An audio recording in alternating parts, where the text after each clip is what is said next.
You know, something I find interesting about the Demon Slayer story is how the supernatural abilities of the Ubuyashiki family have been around for way longer than breathing forms. Demon Slayers were still a thing before Yoriichi joined and showed them sun breathing. We don't know exactly when the Demon Slayer Corps was founded, but the Ubuyashiki family themselves have been on to Muzan for around 1,000 years. Plus, we know that Kagaya was the 97th leader of this organization. So let's jingle some brain cells a little. We know that no member of the Ubuyashiki family has lived beyond the age of 30. We also know that when a head dies, their position is inherited by the son, regardless of how old he is. Kagaya became the 97th leader when he was just 4, and his son became the 98th leader when he was 8. Now, Kagaya served as a leader for 19 years, but his son only had to do it for a few days. If we take an average of their tenures, it is 9.5 years, and if we then multiply that by 98, which is the number of leaders that have existed since the beginning of the series, we get 931 years. This is simple math. Of course, there is room for doubt after all. There may have been leaders who served for longer than Kagaya, but let's just say that the Demon Slayer Corps started around 900 to 1,000 years ago. Stay with me for a second. This is all very important. Now, Muzan, a distant member of the Ubuyashiki family, became a demon around 1,000 years ago. Well, we also already know from chapter 137 that was a priest who told the members of their family about Muzan. He said that they must kill Muzan. That's the only way for their bloodline to survive, as their bloodline was the one that birthed Muzan in the first place. There obviously must have been plenty of trial and error before a proper system was in place. So let's say that the math is right and the Demon Slayer Corps was formed back in the Heian era around 900 to 1,000 years ago. See what I'm getting at though? For the first 5 centuries after the Demon Slayers became a thing, they fought strictly thanks to extraordinary abilities of the Ubuyashiki family, from emotion masking, extrasensory perception, to foresight and the soothing voice. The only reason the Demon Slayers weren't instantly eliminated is because of the Ubuyashiki family. It's because of Kagaya Ubuyashiki and all the leaders who preceded him that Muzan was never able to eliminate the Demon Slayers completely. So what are these abilities exactly, and what can we learn from this family? All of this and more in this video. Welcome everyone back to the channel. Thanks for rocking with me for so long. We're almost at 1,000 subscribers, so let's see if we can get this channel there very soon. Please like, comment, and subscribe if you're liking the content. And again, my name is TK. Let's get into some anime.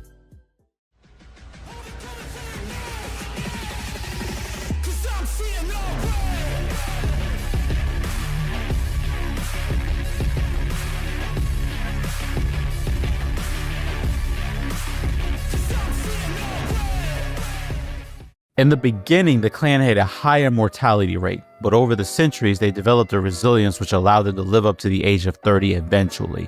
Their extraordinary abilities have always been a thing because, for what it's worth, this clan is special. However, the abilities do differ from person to person. For example, Kagaya's abilities include an extrasensory perception, motion masking, foresight, and the soothing voice, while his son Kirya's abilities include extraordinary memory and commendable leadership skills along with exceptional foresight. In the past, there may have been leaders with other kinds of abilities. I mean, the guy who came up with the entire system revolving Nichiren swords, Kusugai crows, and how to hide both the Ubuyashiki's estate and the swordsmith village definitely had prodigious levels of IQ. But there is one ability that every leader has possessed since the inception of the Demon Slayer Corps, and that's foresight. That's how they have remained hidden from Muzan for so long. But I guess Muzan also has the same kind of ability because that's how we remain hidden from them as well. But the factors that have been able to aid Muzan over the last 1,000 years, including and not limited to, of course, the 5 brains that he has, is his vast resources, his innumerable amount of demons, as well as the amount of intel that he's been able to collect over all that time of living. And even with all of these abilities, Muzan still couldn't outsmart Ubuyashiki. Alright, so how did these kinds of abilities help the Demon Slayers in the first place?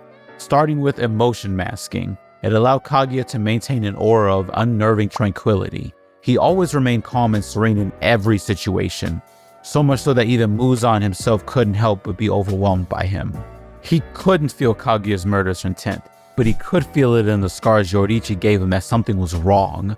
This is something only a few in the entire verse are capable of. We're talking about Kagaya, Yoriichi, and Tanjiro's father. The ability to completely conceal your animosity, hatred, and bloodlust cannot be understated. If it wasn't for this, Muzan would have ran away from Yoriichi the moment he saw him, and he would have also bailed from the Ubuyashiki estate. Yes, Muzan survived both scenarios anyway, but he was in awe of this astonishing ability that he has only seen twice before. Because he couldn't sense Kaguya's emotions, he had no way of knowing that the man was planning on blowing himself up along with his wife and daughters. But this is only the first ability.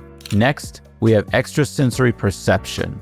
In chapter 137, when Muzan pulled up to his room, Ubuyashiki was unable to see anything because of his blindness, but he could feel Muzan's presence.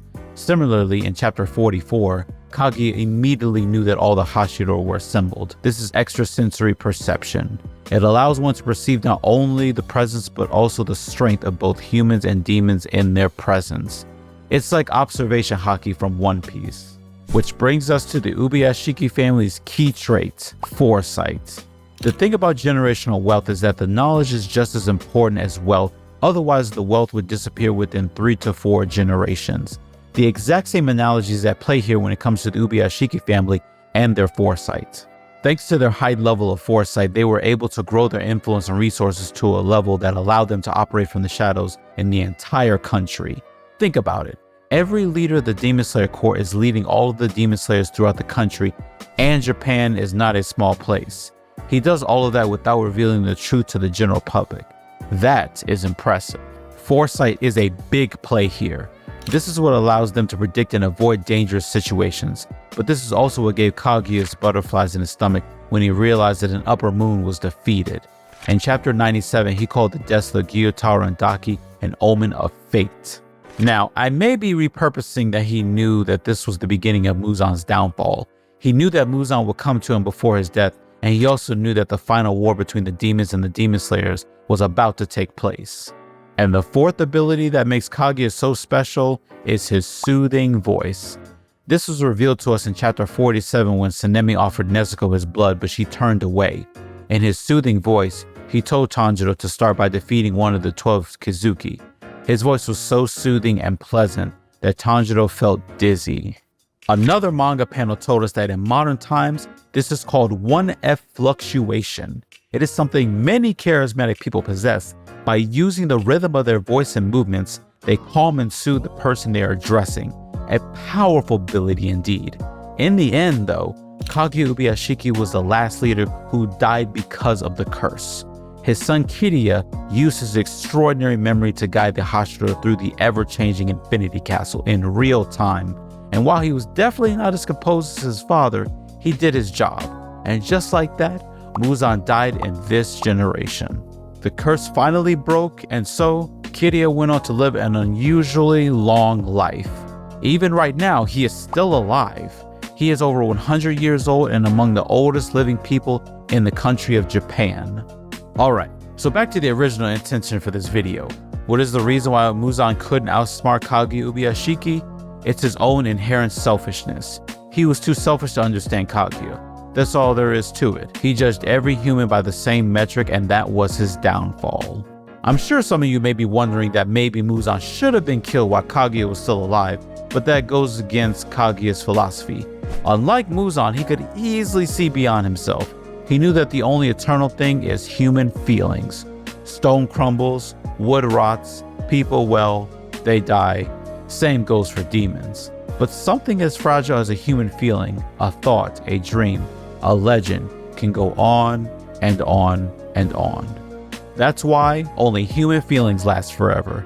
You see, Muzan is capable of foresight as well. He is also the strongest in the world 99.99% of the time. Yet despite living for 1,000 years, he lacked Kaguya's wisdom, and that's why he lost. If Kaguya was still alive, and the relevance of the Ubuyashiki family just wouldn't have felt as important. So, what do you guys think? What do you think of Kaguya and the Ubuyashiki family, and what else led to Muzan's downfall? Let us continue this conversation in the comment section down below, peacefully of course. And I thank you all for coming by and seeing the video. My name is TK. If you enjoyed the video, please like, comment, and subscribe. We're almost there. We're almost at 1,000 guys. And again, my name is TK, loving us some anime.